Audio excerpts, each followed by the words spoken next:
Hello, everyone, and welcome to the 14th episode of the Market Pulse series. My name is Rufas Kamau, Markets Analyst at FX Pesa. So today we are going to be covering a very important topic. It's always a live topic that keeps on changing every now and then. So the focus for today is the top factors that are currently influencing the movement of the markets. So once you join in, kindly say hi on the live comment section, and these will confirm that everything is working just fine. So feel welcome. If you have any questions that are related to the presentation today, feel free to type those questions in the live comment section, and I will be responding to those questions on the go.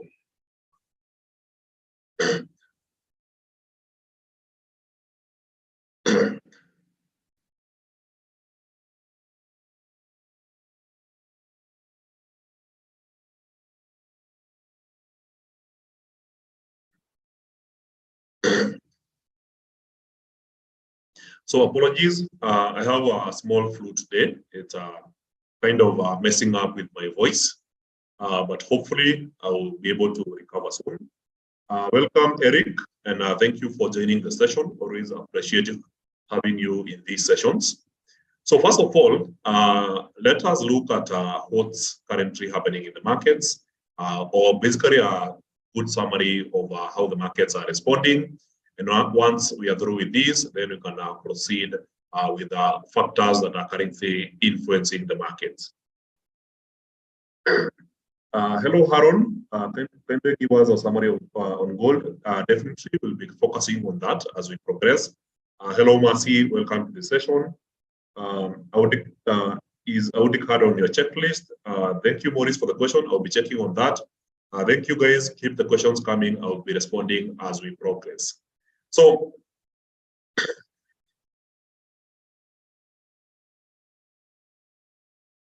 let's start with the stock market.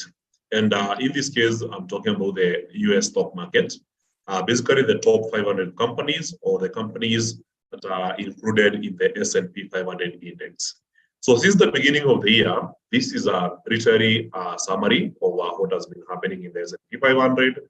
So what we are seeing here is a relatively green chart, basically indicating that a majority of the stocks have been on an upwards trajectory. So some of the key highlights that you can see are one, NVIDIA is up 18.91%. This is good performance. So the majority of the stocks in the semiconductor industry are in the positive, most of them averaging around 10% growth since the beginning of the year. So if you look at communication services, Google is up 3%, Meta or Facebook is up 10%, and so on.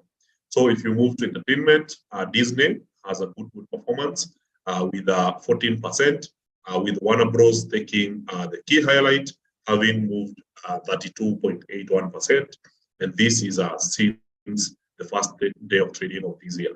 So there's more companies that are quite doing well. There's a very positive environment in stock market trading. The only sectors that seem to have cooled off is energy, quite a dismal performance. I wouldn't say this is a top performance, but we all know that energy has been the best performing sector over the last 2 years.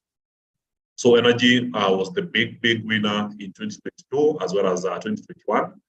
If you also look at the consumer defensive stocks, they are quite negative, not very good performance. Then if you move on to other sectors, including financial, banking stocks are doing quite well. If you look at MasterCard, is up 6%, Visa is up 5%, and so on.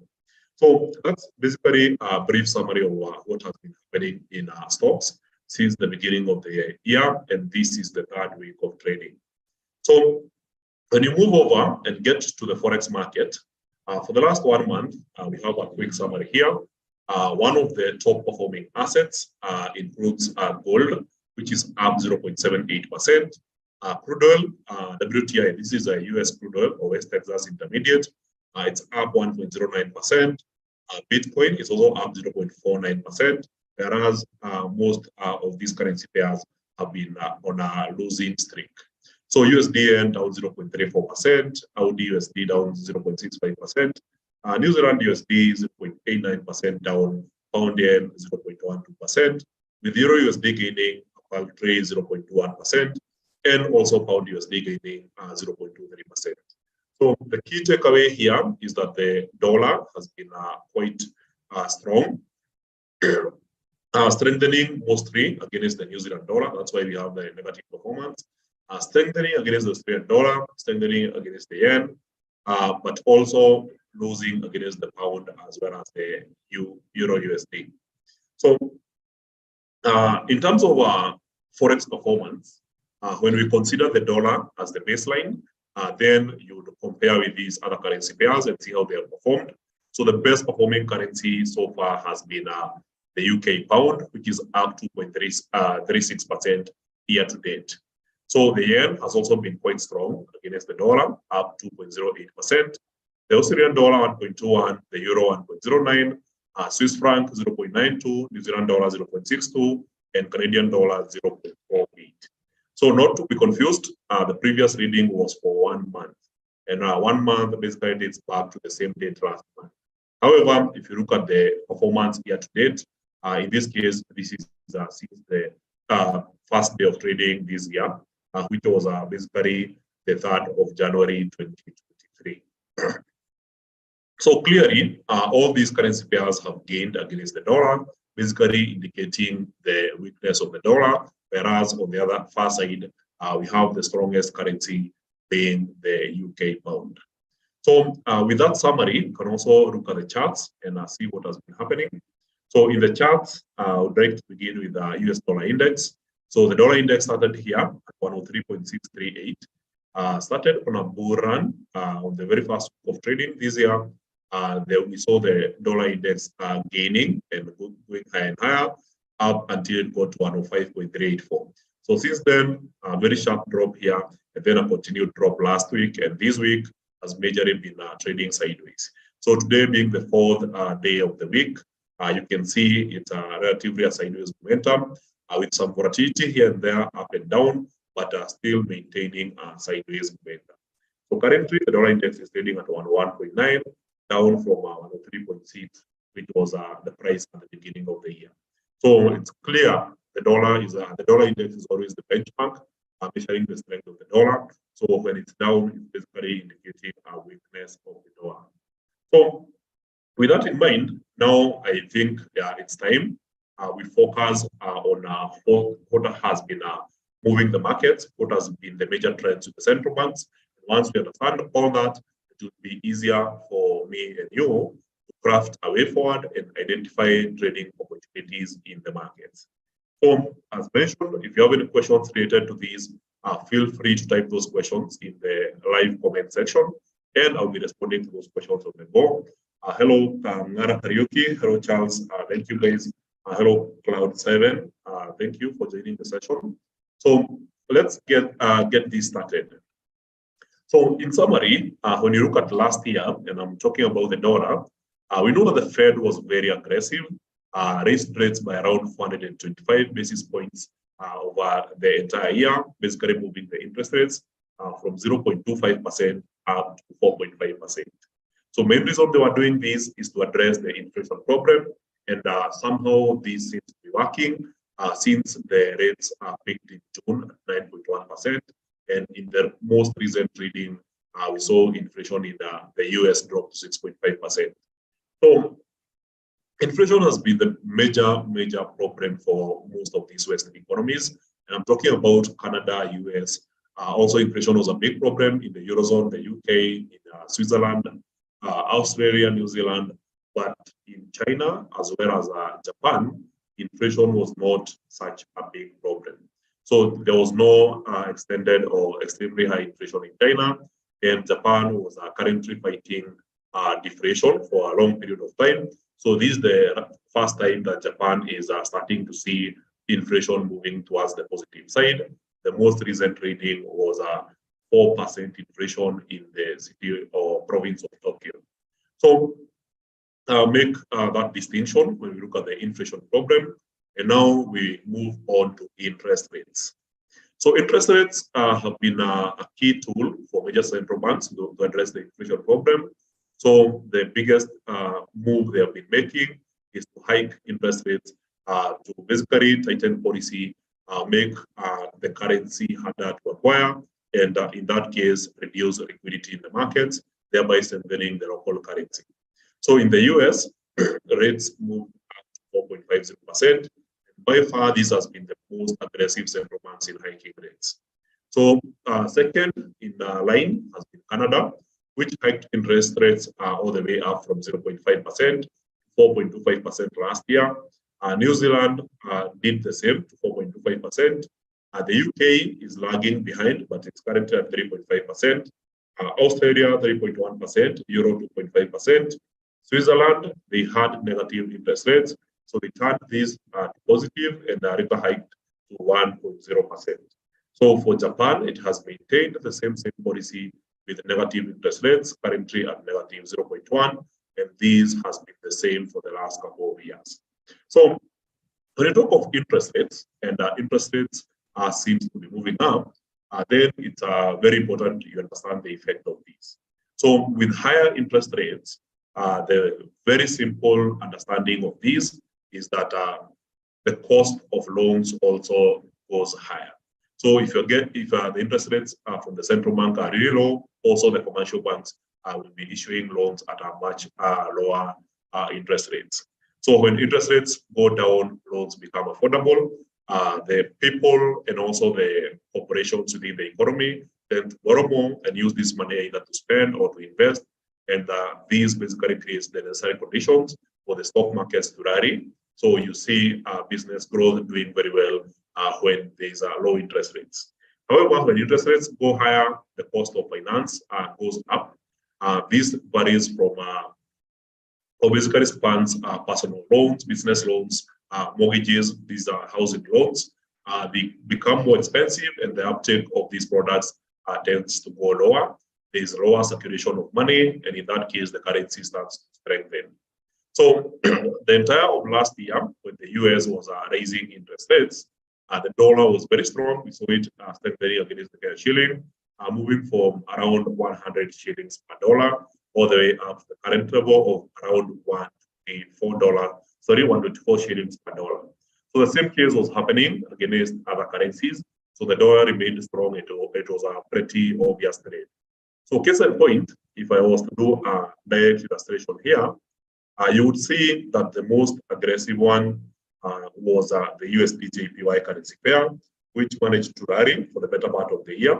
So if you move to the daily chart here, you notice that since the beginning of the year, right here, the markets were quiet, moving sideways. The very first rate hike happened in March.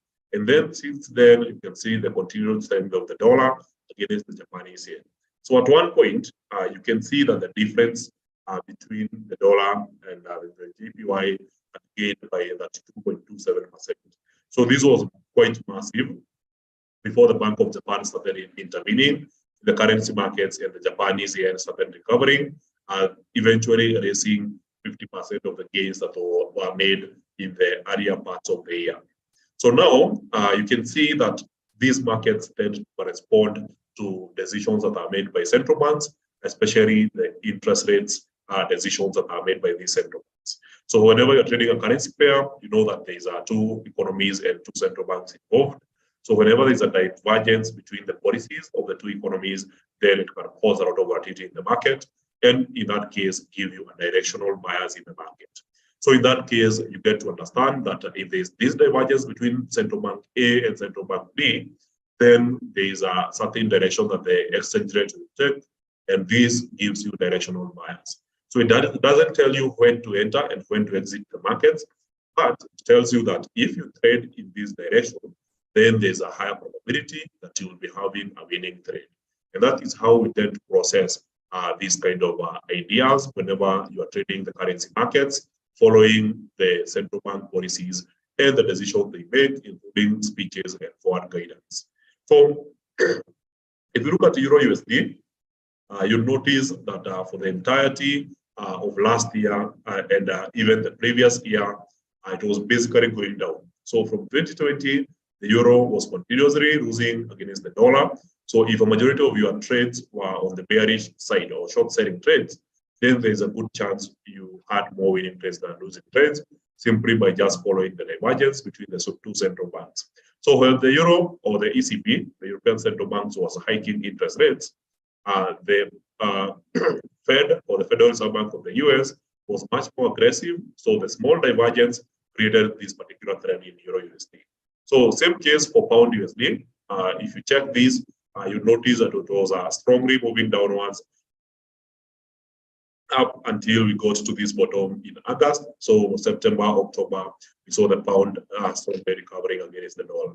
So now that we understand that concept, it's time we start thinking about the current economic conditions and how various central banks are trying to address the economies and their major focus going forward this year.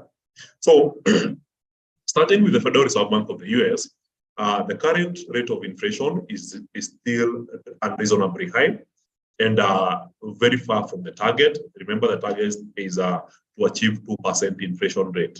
So in this case, the Fed is still very aggressive. It's trying to keep hiking interest rates to a certain level where it's restrictive enough until inflation drops to 2%. So we may expect that the US will keep hiking interest rates up until they get to the desired level. So a quick highlight here, if you are seeing these in Australia, the CPI or the Consumer Price Index, which is the tool used to measure inflation, basically indicated on Wednesday last week that the inflation is still high at 7.3%. So we expect the RBA or the Reserve Bank of Australia keep hiking rates until this inflation rate drops to 2%. So for the US, you can see that inflation year over year is currently standing at 6.5%. So just so that you get an overview of what has been happening, it was aggressively moving up right from May 2020 all the way up to 2022 in July when it peaked at 9.1%.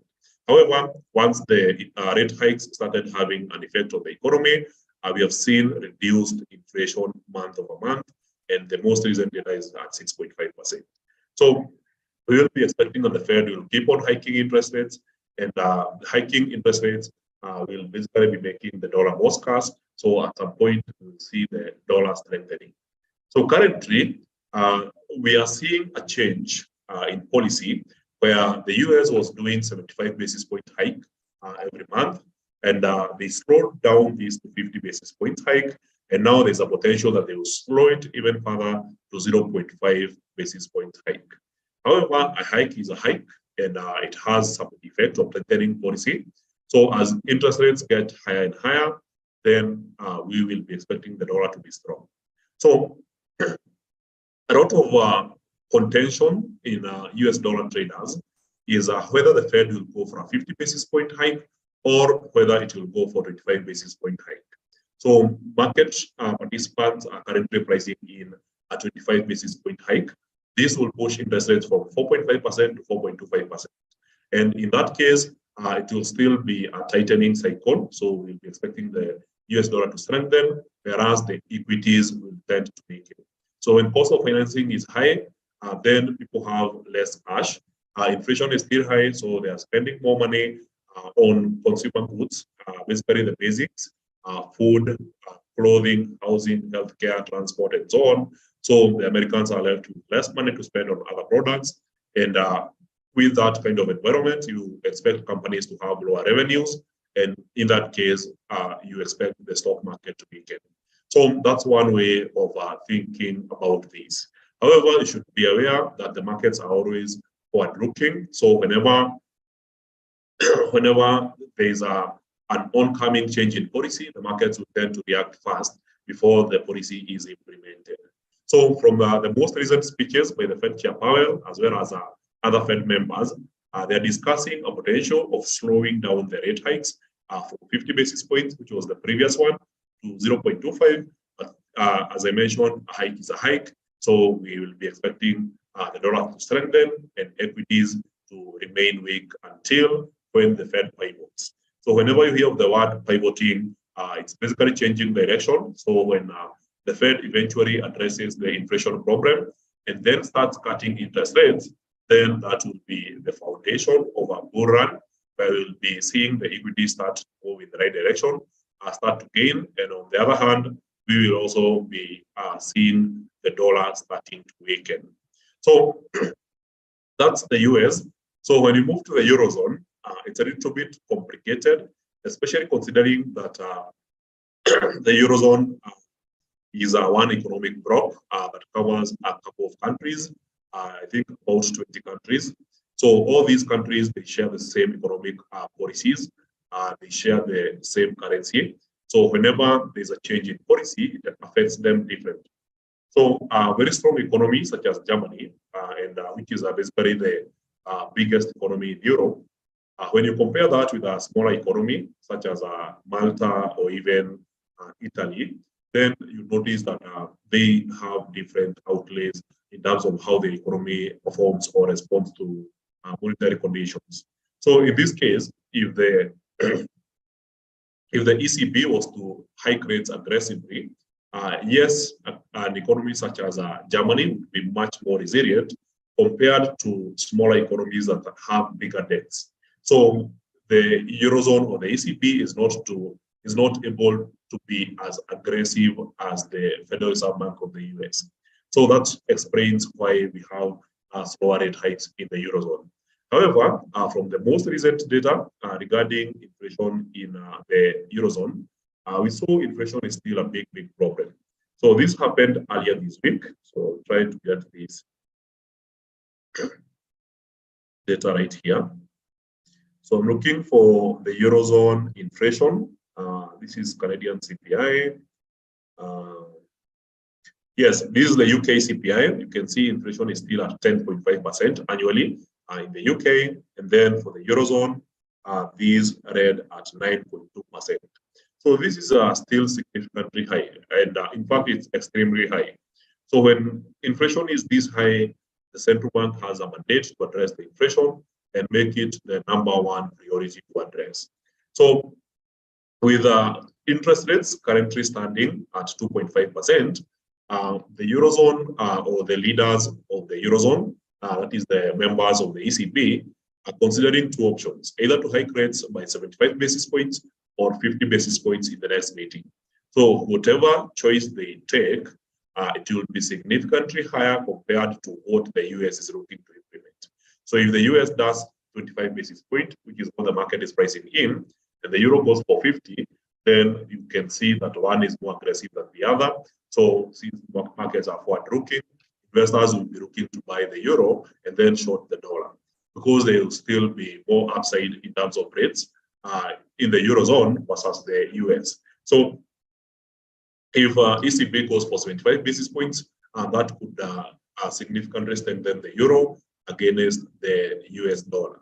So at the same time, if the UK goes for 50 basis points, that would get it to 4%, and the US will be slowing down. So we'll be expecting at some point later this year, maybe in June, July, the rates could be much higher for UK and the Eurozone, or even equal to the rates in the US. But looking forward, we'll be expecting that they will be hiking even more to address the inflation problem, while the US conditions seems to be softening.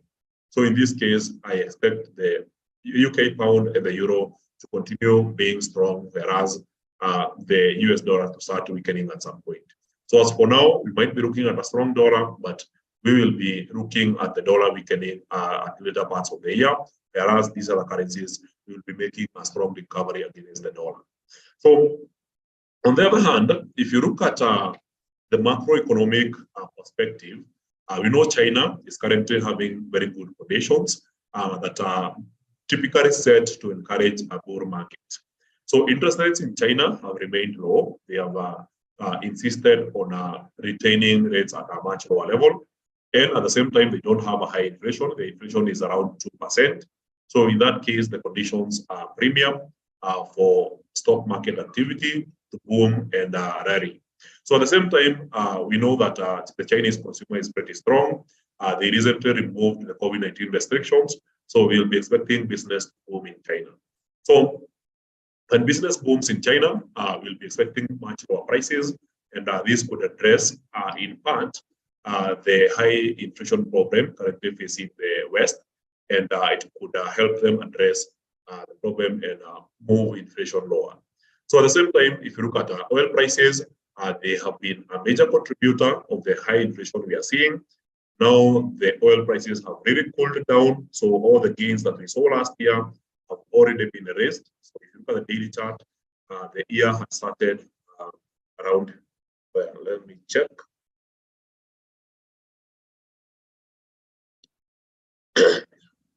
Yes, so this is where the oil prices started at the beginning of the year. Made a very strong rally, topped at around 130, and this is Brent oil. So from here, prices cooled off, but remained significantly high, rallied all the way up in June. But then the US started tapping its strategic reserves. Countries in Europe started looking for solutions, and eventually we started seeing prices move further back down.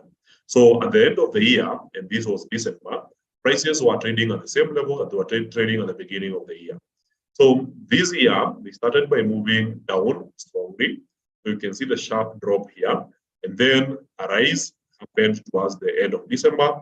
Then in the last week of trading, a very sharp drop in oil prices to a low of about $77 per barrel. However, in the last 1 week, we have seen a very strong recovery in oil, majorly as a result of the good economic conditions in China. Remember, China is the biggest importer of oil. So when economic conditions are good, they remove the COVID-19 restrictions, we expect oil demand to spike, and this has supported the recovery. So we'll be expecting to see Brent oil prices continue to rise, perhaps for the first quarter of this year. So if oil prices are back on the rise, then the inflation problem could also worsen. So it's a very important thing to focus on oil markets, because they have a direct effect on inflation.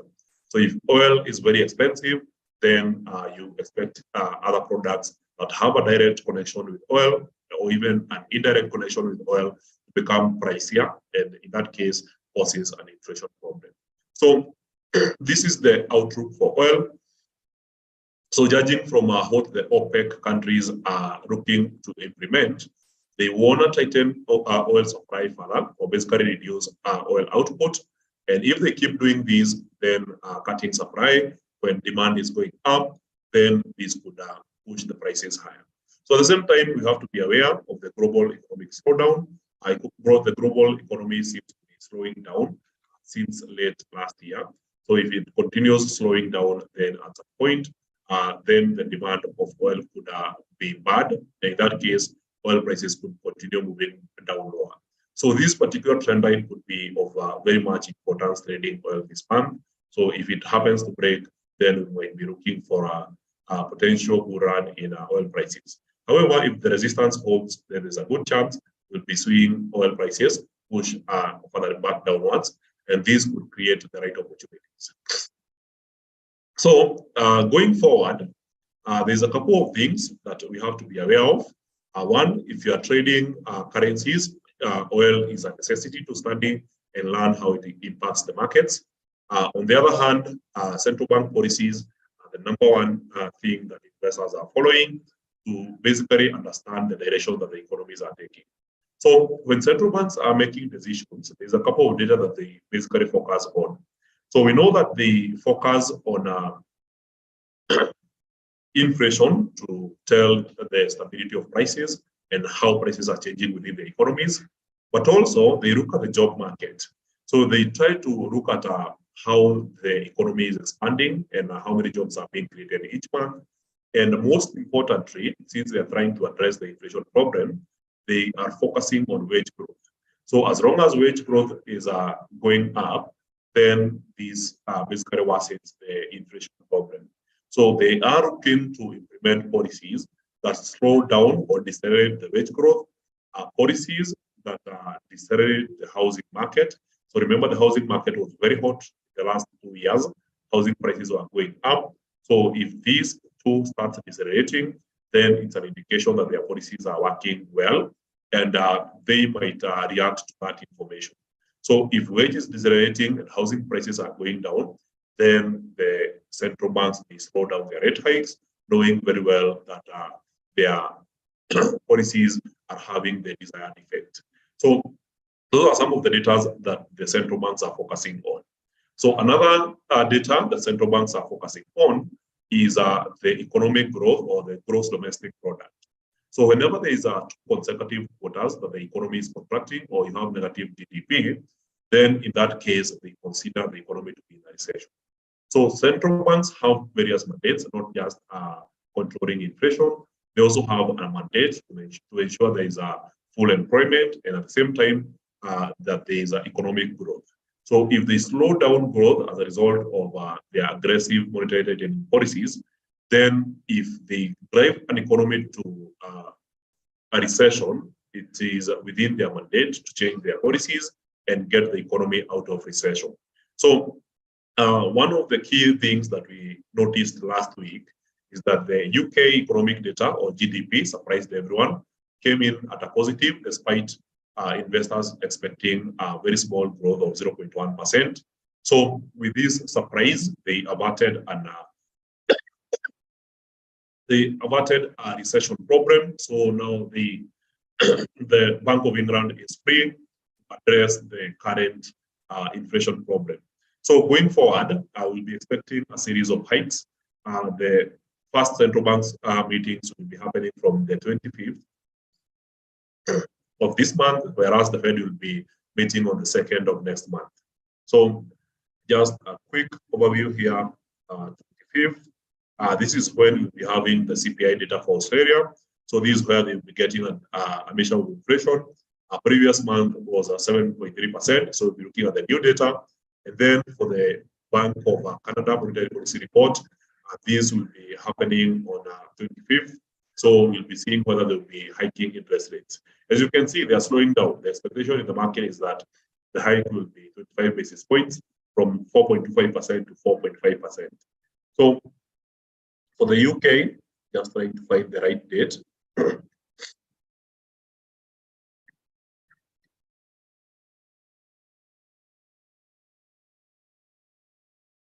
All right, note 25th.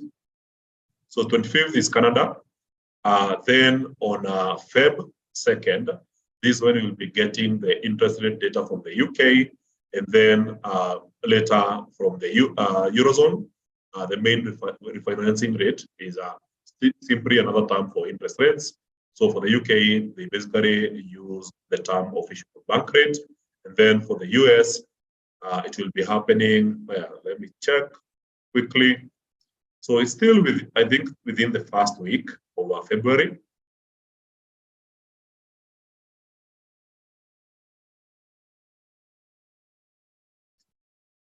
I think it should be 2nd. I don't know if they have added that data yet. So this is just the Euro and the UK, trying to find the one for US. So the US is on the 1st of February. So we basically call it the federal funds rate. So this week, we expect out of volatility, right from the federal funds rate to the UK, monetary official bank rate, and also the Eurozone. So once we get this data, we'll know how aggressive the central banks are. And once we understand that, then we'll use that information to identify a directional bias. So I'm afraid I wasn't sharing that. So this is it. Where is that? So 25th, this is when we have the Canadian interest rates. Then fast forward, we get to February, the very first day of February. This is when we'll be seeing the federal funds rate from the US. Then within the same week, we get the official bank rate from the UK, and also the official bank rate from the Eurozone, the main refinancing rate. So all these will give us a guidance on how to approach the year. So this will be the first meeting of each one of these central banks. So besides the vote on interest rates, they will also be issuing a statement as well as a press conference. So we'll be following this closely to get the outlook for the year. So if they get more aggressive, especially the Eurozone and the UK, then we'll be buying those currencies. So we'll have directional bias. So by having a directional bias, it's basically saying that there's a higher probability that the UK pound will be strengthening. So we look for positions that are buying the pound, positions that are buying the euro. And at the same time, if the US slows down, then perhaps the positions that are shorting the dollar. So with that in mind, that does not keep the technicals aside. So you still have to do your technical analysis to identify the right entry, the right exit, the right area to set your stop loss. So technicals will not be set aside. They only give us a directional bias. So on one side, we'll have a card up our sleeve. We will know that we have an advantage. And by having this advantage, it's basically a probability that if you trade in this direction, then there's a good chance that you will be having winning trades. So I'm hoping that this was helpful. If you're able to understand this, then you can share the same content with other traders, and together we get to grow and build and improve every other person in the community and help them gain this knowledge and use it to their advantage. So now I'm taking on the questions as we approach the end of the presentation. Kindly give us a summary on gold. There's also a question about Audi card. Let's go Kenya. Thank you, Mickey Mouse. Have a look at gold. From which website can I download the commitment of traders report? I think this should be from directly from the exchange. So it's something you can do. It's literally something you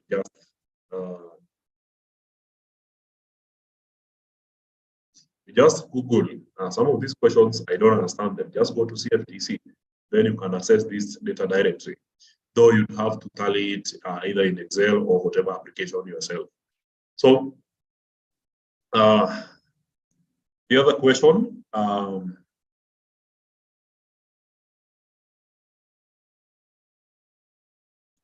so it was a look at gold.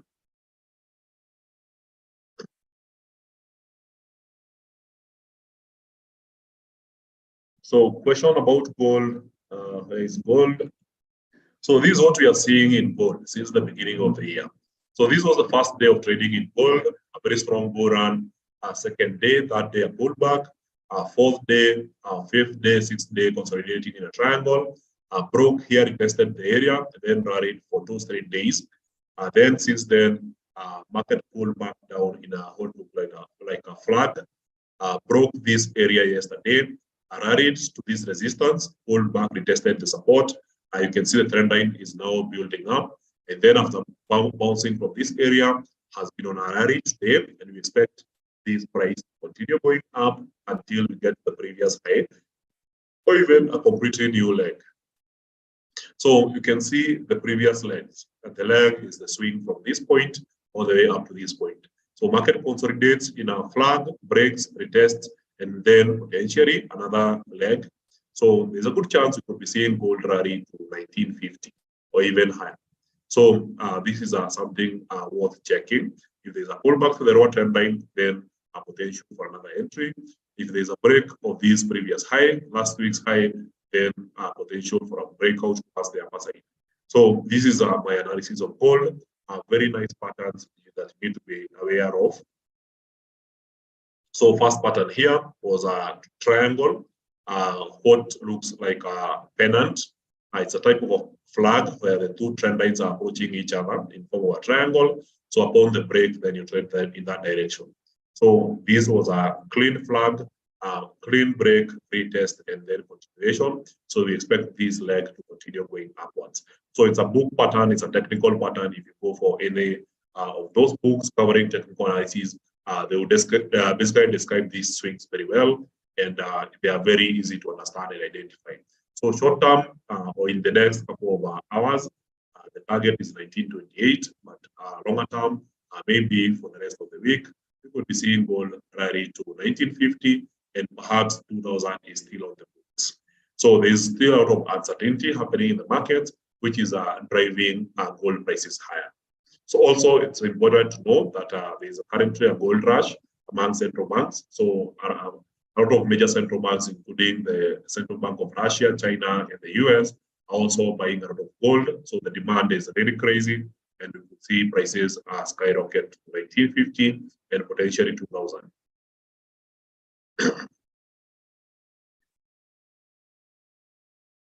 So another good question from Michael, how does PPI affect the market? So PPI is a short for Producer Price Index. It's an extra measure of inflation.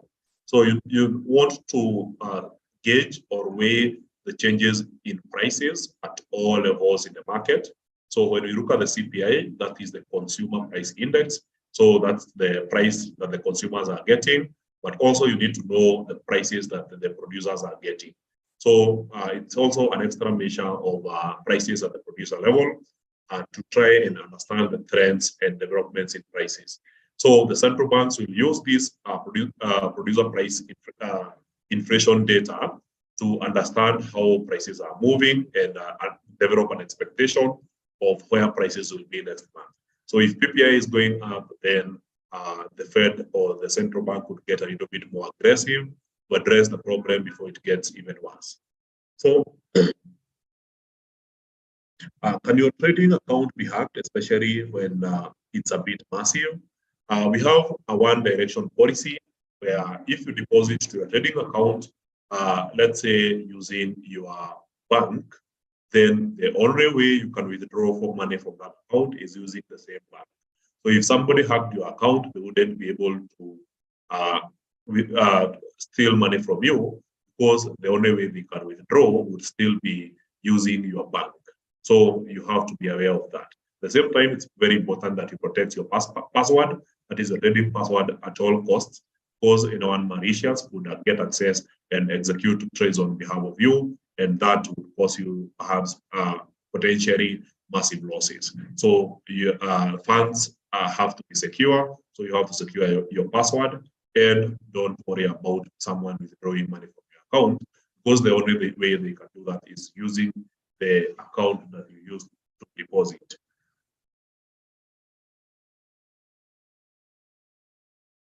So do you enter immediately on the break of flag patterns? Yes, I do. Though it depends on the momentum of the break. If there's a very low momentum on the break, then perhaps I'll wait for a confirmation.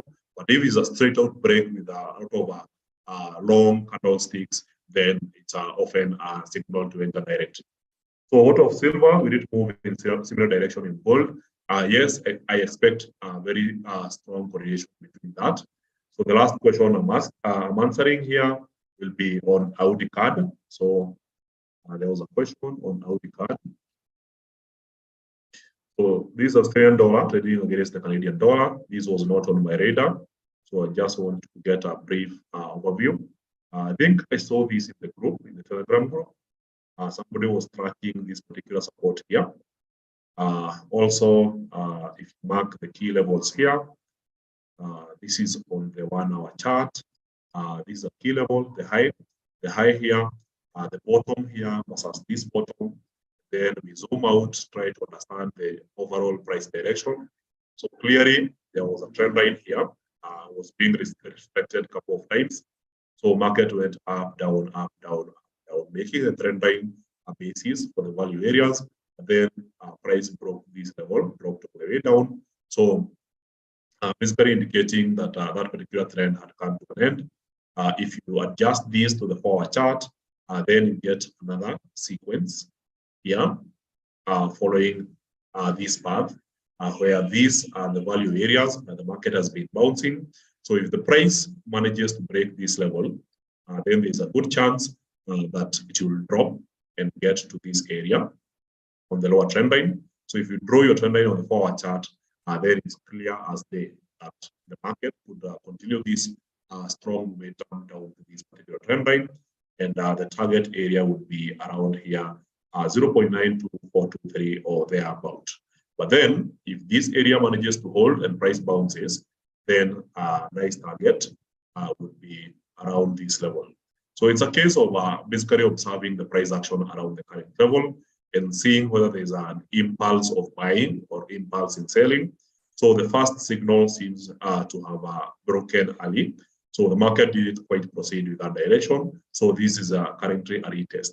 So when market drops strongly like this, gets to a support area, creates a reverse pattern. We all know the morning star here, the series of these 3 candlesticks. So good bearish momentum, first candle bearish, second one is a spinning top, then third one is a strong bullish candlestick. It's often a reversal signal indicating that prices may go up. So when price drops back to the same area, it's either a retest, and whenever there's a retest, you expect either of two things: the market to break that level and keep going down, or to bounce again, where the market participants now buy again and push prices back higher. So it's all about observing the price level around this area and looking for a signal of strong momentum in either direction. Preferred momentum would be upwards. In this case, the Australian dollar would be gaining against the Canadian dollar. So a strong bounce here would indicate prices going up, and it would create a trading opportunity to buy and target this area here, which served as a high, and this was on the 16th of January. So I hope I've answered all the questions. Thank you very much, guys. Thank you for your time. Hope that this particular session created value for you.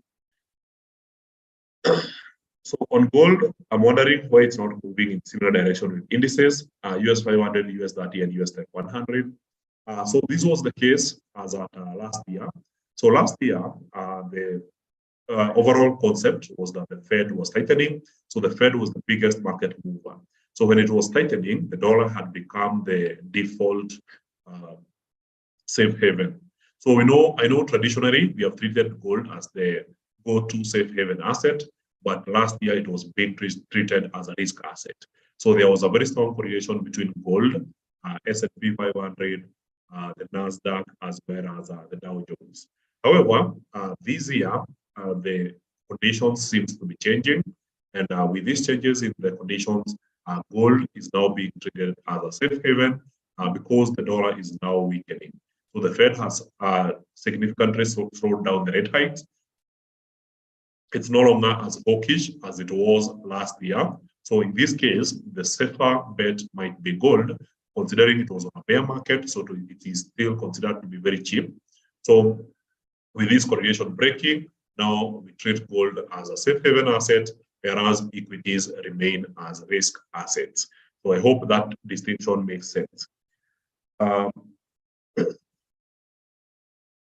How can you tell how much equity is needed to open a trade, and how can one take partial profits on a trade without closing it? I take 50% and let the trade continue. So I think the best solution for this is to use a tool on the MT5 on the mobile platform. So if you can access your account on the MT5 mobile platform, be it Android or Apple, you're able to close partial trades. So you can click on your trade, close, and then select the number of lots in that trade that you would like to close. So unfortunately, that tool is not available on the desktop version. So how can you tell how much equity is needed to open a trade? The easiest way to do this is by using your demo account. So if you want to execute a trade and you're not sure how much to risk and where to set your stop loss and how much you will be risking, just execute the trade on your demo account, see how much is at risk, where you're setting the stop loss and take profit. And once you verify that this is the right risk amount that I want to go for, then you execute the trade on your live account. So thank you very much, guys. Thank you for your time. I hope to see you on the next session.